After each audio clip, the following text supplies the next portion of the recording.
사실 여기에 삼손이 20년 동안 사사로 지냈다고 하지만 20년 동안 사사했나요? 퍼즐고 놀기만 해. 아이고 진짜 아이고 새끼도 이런 새끼 나면 진짜 저런 부모는 얼마나 그 피눈물인지 몰라 그죠? 근데 이제 제가 이 상담 기독교 상담에서는 삼손을 꼭 연구를 해요. 그 기독교 상담을 공부를 할 때는 이제 부모랑 보는데 삼손 하면 제일 먼저 뭐가 떠오르세요? 사람마다 다 틀리더라도 응? 나실이 또 들릴라 또 아무 생각이 이쪽 파트는 아무 생각이 그냥 삼손 하면은 들릴라 그죠? 근데 나실인보다는요 그냥 아무튼 머리 잘린 거, 힘센 거, 머리 잘린 거, 뭐 기생 이거 이제 그게 아마 제일 먼저 떠오르지. 나시린으로 한 일은 거의 한 가지도 없습니다. 없어요. 그쵸? 다 그 전에 막 블레셋하고 싸움하고 이런 것도 다 지 기분 때문에 싸운 거지 이스라엘 때문에 나가서 싸운 적이 없습니다. 그러니 아무리 세상에 내 맘대로 되는 게 없다는 것 가르쳐 주려고 하나님이 자식을 주셨다고 하잖아요. 이 세상에 내 맘대로 제일 안 되는 게 자식이니까 자식 키우시 알잖아요. 그래도 이런 자식은 진짜 마음 부모의 눈물이죠. 부모의 눈물입니다. 힘이 센 성경 사람들이 또 물어봤더니 힘이 세고 여자만 좋아했던 인물로 기억을 쭉 신학교마다 물어봤어요. 그래가지고 그걸 통계를 낸 한가한 사람들이 있어서 그랬더니 신학교 온 학생들 중에 다 기억하는 게 힘이 제일 세다, 여자 좋아했다. 두 가지만 기억을 해요. 힘이 센 인물이라 하지만 힘과는 상관이 없이 인생의 가장 밑바닥에서 하나님을 만난 인물이기도 하죠. 그죠? 막판에 삼손은 나시린이라는 목적을 가지고 이렇게 목적을 가지고 태어났죠. 아예 삼손은 애초에 뭐 엄마들이 기도해가지고 얘는 태어나면 뭐 주의 종이 이런 게 아니라 얘는 아예 수태고지를 받아서 얘는 나시린이 될 거라 그래서 아예 잉태되고 탄생한 인물이 이제 삼손입니다. 그 형질이 생기기 전 엄마와 아버지가 얘는 특히 이거를 보면은 삼손을 보면 틀림없죠. 남자와 여자가 만나서 정자와 남자가 만나서 한 세포가 되거든요. 이 세포가 분열해서 지금 우리 몸이 이루어진 거잖아요. 하나로 시작이 돼서. 근데 그 형질이 생기기 전이라는 게 아시잖아요. 이 정자와 남자가 만나서 한 세포가 되기 이전.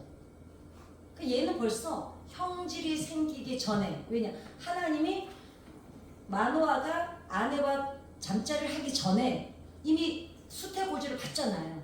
그러니까 이 삼손은 형질이 생기기 전에 이미 내가 너를 알았고 이 성경의 말씀이 그대로죠.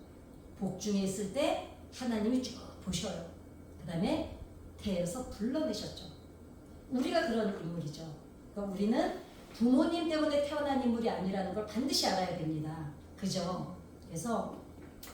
그리고 우리나라 같은 경우에는 특히 그 대를 잇는 시에 대해서 자기 시를 이렇게 대를 잇는 거에 대해서 되게 중요하게 생각했잖아요. 요즘에 이제 안 그러지만 예전에는 여자들이 아들을 못 낳으면 칠거지하게 들어가서 쫓겨나게 됐잖아요. 근데 생각해 보세요. 정자가 아무리 정자가 중요해. 정자 혼자는 아무것도 할 수가 없어요. 그죠? 난자도 혼자 있으면 아무것도 못해. 아무 소용이 없어요. 그냥 세포일 뿐이에요. 반드시 정자는 난자가 있어야 정자가 되고 난자도 정자가 있어야만 난자가 되는 거예요. 그러니까 남자와 여자는 반드시 누가 더 소중하거나 더 우월한 게 없다는 거죠.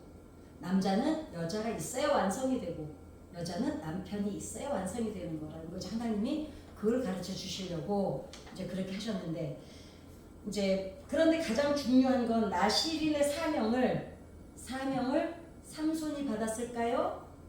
부모님이 받았을까요? 네, 맞아요. 삼손은 나시린으로 태어나긴 했지만 본인이 하나님 앞에 사명을 받은 적이 없다는 게 중요해요. 제가 그래서 며칠 전에 설교할 때 말씀드렸죠. 설교자들 설교만 들으시면 소용이 없다고요.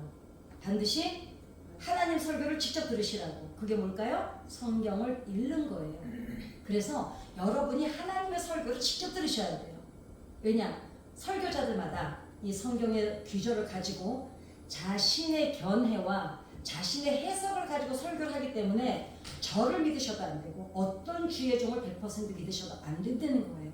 왜냐? 사람마다 다 자기 객관성을 가지고 있기 때문에. 그래서 본인들이 어떻게 해요? 삼손도 자기가 사명을 받은 적이 없어요.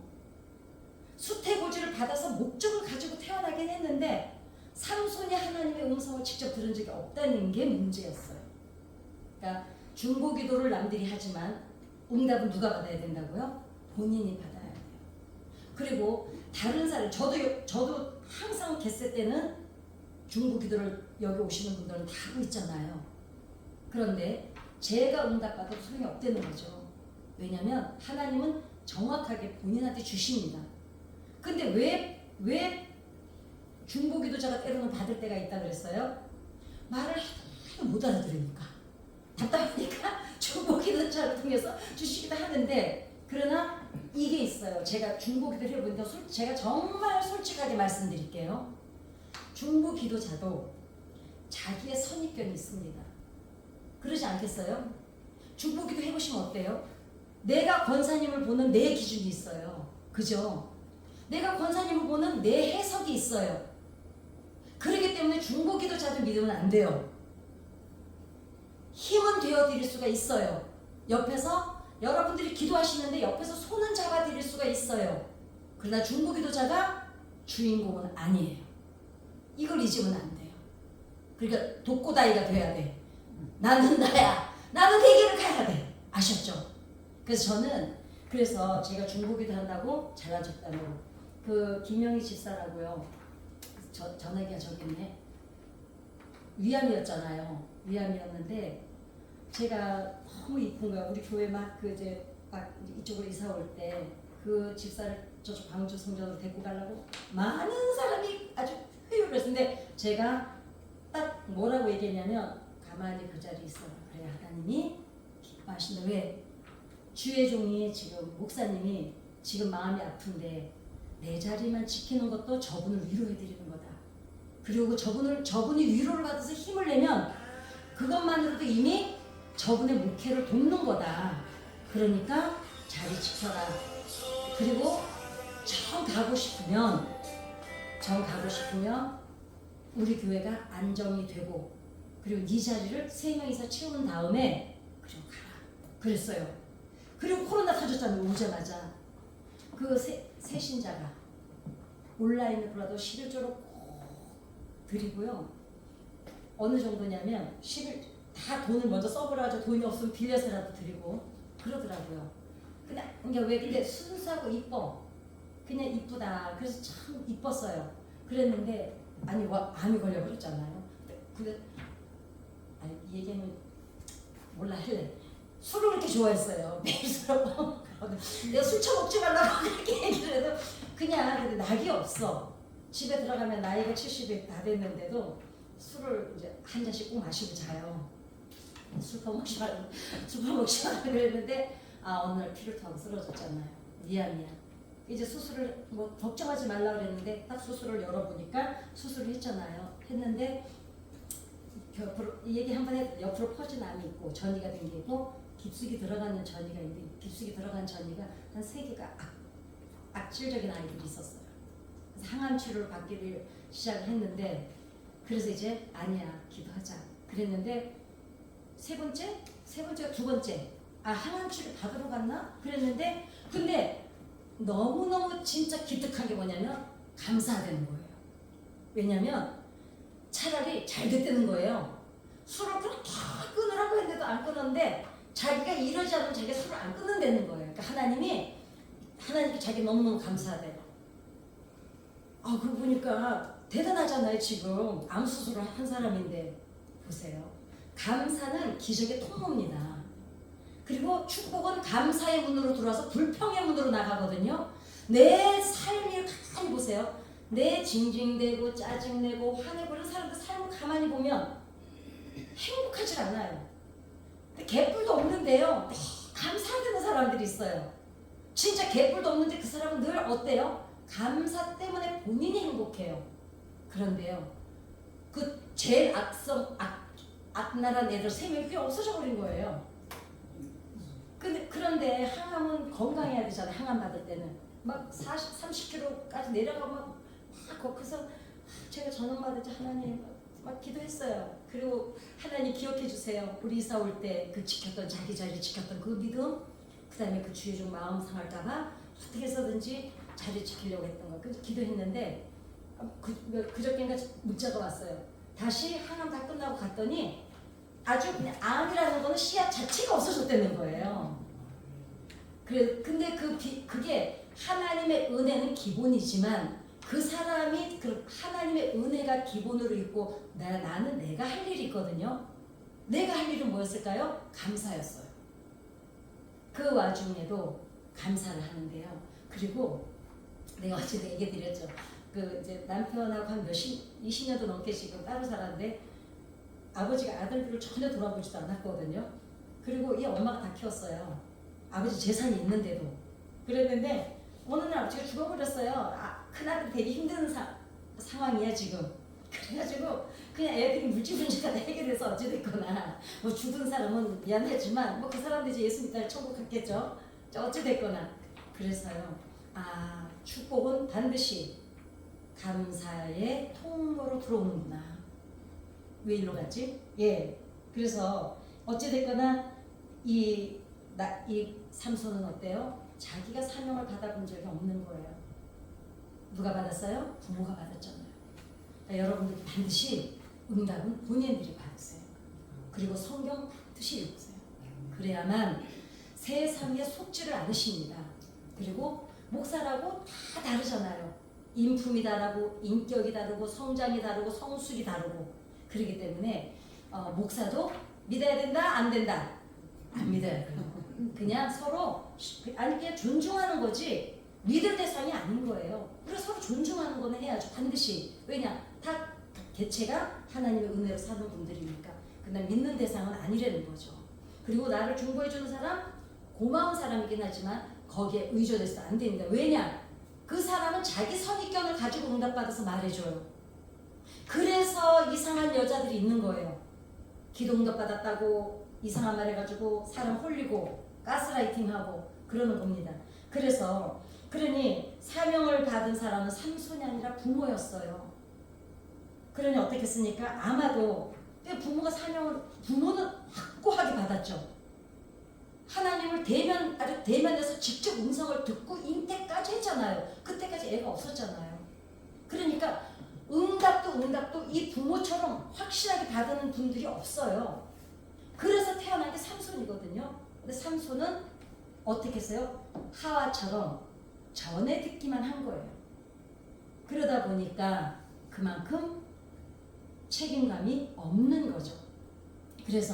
그런데 이제 부모들은 그런데 이제 부모가 애 키우면서 어때요? 엄마들 자식 키워보시면 어때요? 이 애가 반드시 이걸 알아야 될 사항이 있을 때 엄마들은 어떻게 합니까? 강조를 하죠. 자기는 그냥 강조 안 한다 그래요. 근데 애들 얘기를 따로 들어보잖아요. 상담할 때 애들은요, 우리 엄마가요 지긋지긋하게 말했다는 거예요. 엄마한테 다시 물어보면 아니 걔가 잊어버릴까봐 몇 번 강조했을 뿐이라는데 애들은 잔소리가 뭐라 그랬어요? 옳은 말인데 기분 나쁘게 하는 거. 애들은 엄마 말을 다 뭘로 듣는다? 잔소리로 듣는다. 그러니 아마 이 부부는 아이를 키울 때가 어떻게 해요? 막 특수한 사명을 갖고 얘기했을 거예요. 이 엄마 아버지는 생각해보세요. 애가 없었어요. 그때까지 나이가 많았는데 그러다가 늦둥이에요. 늦둥이인데 거기다가 선지자 사명까지 줘서 아주 확고한 응답을 받아서 애를 낳았어요. 그러니 이 부모는 그 벅찬 기쁨과 함께 더불어 책임감이 얼마나 강했겠냐고요. 모르긴 몰라도 이 애를 엄청나게 압박했지 않을까 싶어요. 이게 기독교 신학 우리가 상담학을 할 때 연구한 결과예요. 아마도 알게 모르게 애를 막 압박했을 거다. 너는 나실이냐? 막 이제 이러면서. 그리고 얼마나 이 애를 이 애한테, 그러니까 애들 다 그냥 애처럼 키워야 되거든요. 근데 이 부모는 어땠을까요? 애 때부터 이미 나실인으로 키운 거예요. 그러니까 애는 대부분 불안형 애착, 회피형 애착, 뭐 안정형, 요즘에 그거를 분류를 해서 다루는데, 이렇게 된 아이들 보면 대부분 아마도 과도한 관심과 무거운 압박감을 가지고 이 아이를 키웠지 않았을까, 그렇게 생각을 합니다. 그러나 우리가 알고 있듯이 삼손은 이 사명을 자신의 걸로 받아들였어요? 안 받아들였어요? 사실은 한 번도 받아들인 적이 없습니다. 행적을 보면. 오늘 우리가 한 절만, 끝절만 읽었지만 그 앞에 쭉 보세요. 삼손이 경건하고 거룩하고는 전혀 상관없이 살았습니다. 그죠? 그런 장면이 하나도 없어요. 자, 그러면은 나실인이라면 마땅히 지켜야 될 덕목을 한 가지도 안 지켰어요. 보세요. 첫 번째는 블레셋 여인하고 결혼을 하죠. 자, 그거부터 이제 시작입니다. 하나님께서 금하신 이방인과의 결혼인데 일반인도 안 하던 짓이에요. 일반인도 이 당시에 하나님이 이방인과 결혼 못 하겠습니다. 두 번째는 이방인의 술잔치에 참여해서 마음껏 술을 퍼마시고 아주 허랑방탕했죠. 근데 세 번째는 뭡니까? 사자의 시체에서 꿀을 먹는데, 근데 저는 이거는 좀 다시 다르게 알아요. 사자의 시체에서 어떻게 꿀이 나오지? 이건 제가 어디 좀 알아보고, 여러분 아세요? 혹시 아시는 분인지 저한테 얘기 좀 해주세요. 어떻게 시체에서 어떻게 꿀이 나와요? 그죠? 이건 아마 다른 의미가 있을 것 같아요. 제가 한번 찾아서 꼭 알려드릴게요. 근데 이 시체는 부정하다 그래서 손도 못 대겠잖아요. 더군다나 나실인이야. 그런데 거기서 꿀까지 퍼먹었어. 아유, 진짜 아주 그냥 부결된 삶은커녕 하나님에 대한 경외심마저 없었죠. 그죠? 왜냐? 나실인이 아니더라도 하면 안 되는 짓을 지금 다 했잖아요. 마지막 그 활용 정점이 뭘까요? 드릴라하고 한테 넘어가서 머리카락을 자르는 게 네 번째 마지막 활용 정점입니다. 전체적으로 이게 삼손 사건을 볼 때 삼손은 부모의 기대 속에서 형식적으로 교육은 받았어요. 그죠? 그러나 하나님과 진심으로 관계를 맺은 거는 한 번도 보이질 않습니다. 그죠? 하나님과의 친밀한 관계를 맺은 적이 없어요. 경건한 관계를 맺은 적도 없어요. 그죠? 경외? 이건 물건 아무도, 이건 뭐 개나 줘버려 이러고 살았습니다. 그런 부모는 이 나실인 삼손의 부모가 아니더라도 어떤 부모가 자식이 이렇게 크기를 원하는 부모는 아무도 없겠죠. 그런데 어찌됐거나 양육 환경은 그의 정체성의 혼동을 그러니까 삼손이 하는 짓을 보면 나실인으로서의 정체성이 전혀 없어요. 그리고 사는 꼬라지를 쭉 하는 행동을 보면 혼란스러워요. 그죠? 막 혼란스럽잖아요. 어디 한 군데 안정적인 것도 없고 질서도 없고, 그죠? 아무것도 없어요. 그냥 되는 대로 살았어요. 그래, 정체성에 혼란이 있습니다. 이게 왜 그럴까? 그 다음에 한 가지에서 10가지 다 정신 사나운 짓만 하고 돌아다니죠. 삼손은 정체성의 혼란뿐만이 아니라 정서적으로 불안형 애착을 가지고 있지 않았었나? 왜냐면 아이 때는 아이가 받고 싶은 돌봄과 사랑이 있거든요. 근데 아이를 아이답게 키우지 않고 내가 볼 때는 이 부모가 나실인이라는 이 책임감이 너무 강하다 보니까 아이에게 어렸을 때부터 너무 어른을 강요한 게 아닌가. 예. 애는 때도 쓰고 넘어지기도 하고 깨지기도 하고 깨때리기도 하고 이러면서 자라면서 거기서 배우는 재산이 훨씬 크거든요. 넘어지면서 아이들은 그 넘어지는 게 아이에게는 재산이에요. 왜냐? 넘어져 봐야 얘가 다시는 하지 말아야지. 그 다음에 하면 되는 것과 안 하면 되는 것을 구분을 그때부터 하면서 자라는데, 이 부모는 첫째는 막 귀하게 키웠을 것 같아요. 왜냐? 애가 늦둥이에다가 사명감까지 태어났으니까 막 키웠을 텐데 아이를 너무 억압하고 키우지 않았나. 너는 나시린이 돼야 돼. 너는 하나님의 사자야. 막 이런 식으로. 그래서 얘가 안에 억압된 게 많지 않았었냐. 도대체 어떻게 하나님의 사명을 전달했길래 삼손은요 자신이 가진 힘이 하나님께로부터 주어진지 몰랐습니다. 그 전에 성경이 거긴 다 잘 아시잖아요. 삼손이 하나님께로 왔다는 것을 인지하고 있었던 그 대목이 제가 다시 읽어봤거든요. 없어요. 자기 힘이 하나님께로 왔다는 그거를 전혀 인지하지 못하고 있습니다. 그냥 내가 힘 있어 이거야 지금 얘는. 그러니까 이 삼손의 부모님의 양육 방법이 너무 귀한 데다가 너무 무거운 책임을 가지고 키우지 않았나. 또 다른 면에서는 자신이 나시린이라고 하는데 계명을 막 어겨요. 그죠? 계명을 계속 어기잖아요. 얘는 계명을 지킨 적이, 삼손은 계명을 지킨 적이 한 번도 없어요. 있습니까? 없죠. 그런데 힘을 안 잃어버리는 거예요. 자, 사람 심리에는 뭐가 있어요? 한 번 했는데 어떡하지? 이랬는데 아무 일도 안 일어나는 거예요. 범죄자들이 대부분 그래서 전과 몇 범이 되는 거거든요. 차라리 한 번 저질러서 잡혀야 돼요. 그러면은 뜨거 하고 안 합니다. 근데 어때요? 삼손은 힘을 안 잃어요. 그 다음에 삼손 입장에서는 자기가 뭔가 하나를 딱 잘못했을 때 즉각적으로 하나님의 징계가 왔더라면 내가 이러면 안 되는구나를 알았을 거예요. 근데 아무 일도 안 일어나는 거예요. 그러니까 어떻습니까? 하다 보니까 이래도 되는구나가 된 거예요. 잘못해도 괜찮구나. 그러다 보니까 그러니까 한두 번 해보다가 아무 일도 안 일어나니까 그때부터는 어떡합니까? 되는 대로 살기 시작한 거예요. 뭐 괜찮네 이래가지고. 그래서 이때부터 삼손의 착각은 어디서 일어납니까? 현실에서 저지르기 시작합니다. 왜? 괜찮네? 이래도 되는구나가 되니까 이제는 뭐 하나님 없이도 뭐든지 할 수, 이제 하나님이 없어도 힘이 세니까 그냥 힘으로 할 수 있는 건 뭐든지 하고 돌아다닙니다. 이제 자, 힘을 줬는데 그 힘을 쓰는 방법을 모르니까 그 힘 때문에 죄를 져요. 그죠? 우리가 하나님 앞에 하나님이 우리에게 응답이 늦어지거나 우리가 내 평생에 저랬으면 했던 게 여전히 안 주어지는 게 있어요. 그죠? 근데 이 경우를 보면 어떻습니까?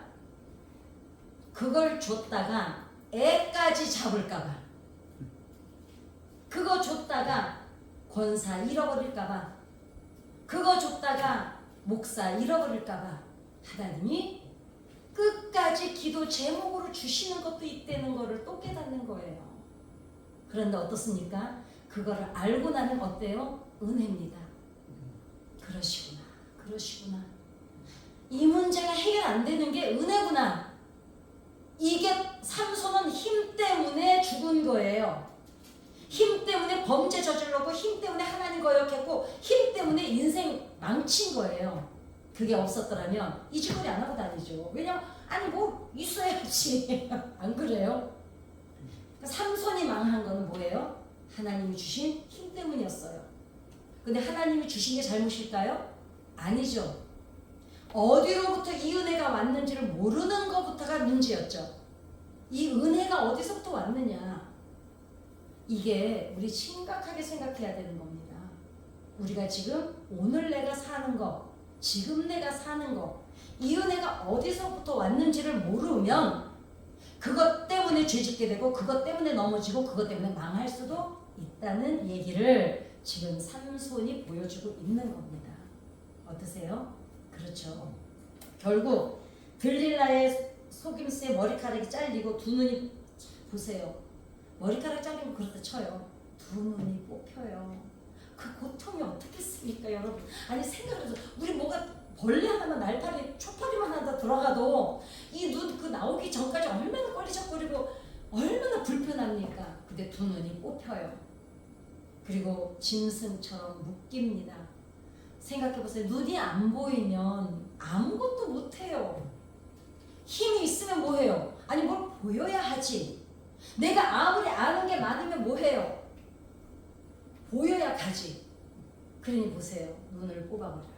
그리고 어떡합니까? 짐승처럼 밧줄에 묶여서 그 맷돌을 돌리기 시작하는 겁니다. 그러면서 어떻겠어요? 그때서야 힘을 잃기만 한 게 아니라 원래도 없었던 자기 정체성까지 이제 다 놓아버립니다. 그러면서 인간의 절망은 하나님의 뭐라고요? 시작입니다. 인간의 우리가 정말 이제는 끝이구나 한 그 자리에 하나님은 비로소 하나님의 창조는 시작이 되죠. 왜냐? 그 전에는 계속 내가 한다고 우기니까 하나님도 그래? 그러니까 얄미워서 그래 한번 해봐 이러는 게 아니에요. 그래 한번 해봐니까 한번 해봐. 그러다가 이렇게 근데 하나님이 한번 해봐 이러고 안 보고 계세요. 엄마들이 애들이 엄마가 너 왜 힘들어? 이런데 내가 할 거야 우기면 어떻게 해요? 좀 서운할 때 있죠. 그래도 어때요? 그래 한번 해봐. 그럼 엄마가 자리를 피해주죠. 엄마가 거기서 관심을 끊어요. 정상적인 엄마는 안 그럽니다. 저쪽에 가 있으면서도 저 새끼가 잘하나 못하나 계속 거기 신경 쓰여서 엄마도 엄마 일이 안 돼요. 그러다가 애가 안 될 때 애가 앙 하고 울면 어떡합니까? 엄마가 득달같이 뛰어가 주죠. 하나님도 그렇게 우리를 계속 삼손을 지켜보고 계셨던 거예요. 자 그러다 어떻게 됩니까? 삼손이 오늘 본문 읽었죠. 28절에 처음으로 태어나서 그날까지 지 멋대로 살다가 처음으로 하나님을 찾습니다. 그죠? 제가 항상 그 애기 엄마들한테 하는 말이 있거든요. 애들은 먼지를 묻혀도 어디 먼지를 묻혀라? 교회 먼지를 묻혀서 키워라. 그래도 삼손이 이때 하나님을 왜 찾아요? 그 전까지는요 별짓 지가 할 줄 다 하고 다녔어요. 하나님 상관없이 살았습니다. 근데 어때요? 어렸을 때부터 그 눈이 뽑혀서 안 보이면서 그 맷돌을 돌리면서 그때 얼마나 되새김질을 했겠어요. 그러면서 그때 엄마가 이 말을 했는데 그때 아버지가 이 말을 했는데 그때서야 생각이 나는 거예요. 그러니까 어때요? 들었겠죠. 며칠 있다가 잔치가 벌어진다. 그러니까 삼손이 처음으로 하나님을 찾습니다. 이제 그리고 뭐라 그래요? 이때는 어쩌면 회개기도 이런 것보다는 회함이 아니었을까요? 그냥 그 처참함, 죽을 자리에서 어렴풋이 기억하기 시작한 게 엄마에게 아버지에게 들었던 것, 그 다음에 자기한테 있는 힘이 하나님께로부터 왔다는 거. 어떡합니까? 그냥 하나님에 대한 역사, 흘려들었던 그 하나님의 역사와 계획과 이스라엘에 대한 하나님의 계획하심이 그때서야 생각이 나는 거예요. 수태고지를 통해서 힘을 줘서 하나님이 아주 작정하고 이 땅에 보냈는데 그것과 상관없이 지 멋대로 살다가 죽을 자리에 가서 그 힘 때문에 하나님이 주신 능력 가지고 멋대로 살다가 그것 때문에 망한 자리에서 누가 생각이 나요? 하나님이 생각나는 거예요. 그러니 저는 가난하거나 병들거나 힘든 거를 장려하진 않지만 불평하라고는 안 합니다. 왜냐? 거기에서도 하나님은 여전히 나에 대한 역사를 써가고 계세요. 우리가 어떤 위치에 있든지 하나님은 그 자리에서 하나님만의 역사를, 그 사람을 위한 역사는 가고 있는 거예요. 우리가 단지 모르고 있을 뿐이죠. 어떡합니까? 이제 내가 자기가 남들한테는 없는 건데 삼손한테만 있었잖아요. 그리고 어떻게 했습니까? 그거 가지고 너한테는 없지? 나 있잖아, 나 힘 있잖아. 그래서 교만했던 거. 너한테는 없지만 나한테 있는 것 가지고 갑질했던 거, 잘난 척했던 거, 오만했던 거, 교만했던 거. 이게 이제 어떡합니까? 그게 하나님의 주권자는, 내가 가진 힘의 주권자는 하나님이셨고, 그 다음에 그 주권자가 나를 쓰실 때만 그것이 가치가 있다는 것을 이제 이때 이제서야 깨달은 거예요. 얼마나 안타깝습니까? 하나님이 얼마나 많은 계획을 갖고 정말 이스라엘을 향해서 하나님이 20년 하나님의 역사의 20년이라는 시간이 문득 잘려나가는 거예요. 하나님이 삼손 때문에 삼손하고 뭔가 다 계획 세우셨던 거를 삼손이 허랑방탕하는 동안에 20년이라는 세월이 역사에서 잘려나간 거예요. 그런데 하나님은 삼손을 계속 기다리신 거예요. 여러분 가슴이 뭉클하지 않아요? 전 이스라엘 때문에 삼손을 보내셨는데 그 한 사람을 존중하셔서 20년을 허비하는데도 하나님이 한 사람을 존중해 줬다는 거 아니에요. 여러분과 제 인생에 우리가 허비하고 있는 동안에 하나님이 우리 다리 뭉쟁이 뿜질러서 하실 수도 있어요. 그런데 안 하세요. 왜요? 기다려주시는 거거든요. 왜요? 우리를 존중하니까. 하나님이 우리를 그렇게 존중해 주시는데 우리는 삼손처럼 하나님을 만홀히 여겨요. 은혜가 은혜인지를 모르고 그거 가지고 내 마음대로 내 멋대로 내 거라고 생각하니까, 그리고 내가 이렇게 해도 된다고 생각하니까 그게 삼손이었는데 어쩌면 삼손만의 일일까? 그거를 우리가 좀 묵직하게 생각해 봐야 된다고 저는 생각을 합니다. 자, 피눈물을 흘리면서야 삼손은 깨닫죠. 이게 아니었는데.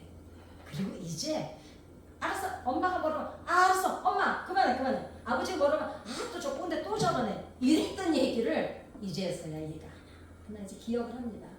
그리고 어떻게 해요? 하나님 나에게 마지막 힘을 한 번만 주신다면, 그 전에 자기가 힘썼던 거 알잖아요.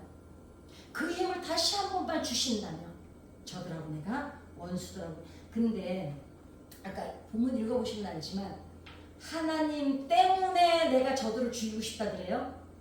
자기 원수에 자기 원한. 여러분 저는요 이거 다시 읽으면서 무슨 생각이 드냐면 참 하나님은 속도 좋으시다.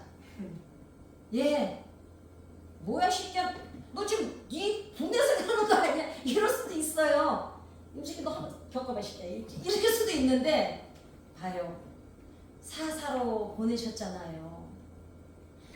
마노아 때문에 삼손이 태어난 게 아니에요. 하나님이 형질이 생기기 전에 하나님이 택하셔 보내주셨어요. 근데 어때요? 그 삼손 마지막 그 허랑방탕한 삼손인데도 불구하고 하나님이 어떻게 하십니까? 마지막 삼손 체면을 살려주세요. 그 내가 천국 가면은 하나님 마음 좀 보여달라 그러려고요. 얼마나 뭉그러졌을까? 얼마나 뭉그러졌을까? 부모님들이니까 좀 공감이 안 가세요? 그 자식 새끼 때문에 얼마나 속이 뭉그러졌을까 하나님은. 그런데도 그 속 좋으신 하나님은 아유 또 들어주세요. 여러분 이 하나님을 우리가 어쩌자고 아버지 마음을 아프게 할 때가 많은지. 그러나 어때요? 삼손은 삼손대로 뼈가 아프고 시렸을 겁니다. 뭐 그게 믿음에서 왔든지 후회에서 왔든지 분에서 왔든지 간에 얼마나 비참했겠습니까? 그리고 그런데 생각해 보세요. 우리가 건축학상으로 보든 또 그 다음에 과학적으로 보든 아니 생각해 보세요. 사람이 아무리 힘이 세도 기둥 양쪽 잡고 당겼다고 그 거대한 다곤 신상이 무너집니까? 그죠? 여기에서 의문점 안 드셨어요? 그죠? 말이 안 돼요. 예, 이게 이 김영호 박사님 누가 얘기를 하더라고요. 다시 다 역사를 봤더니 그러니까 택도 없는 얘기야.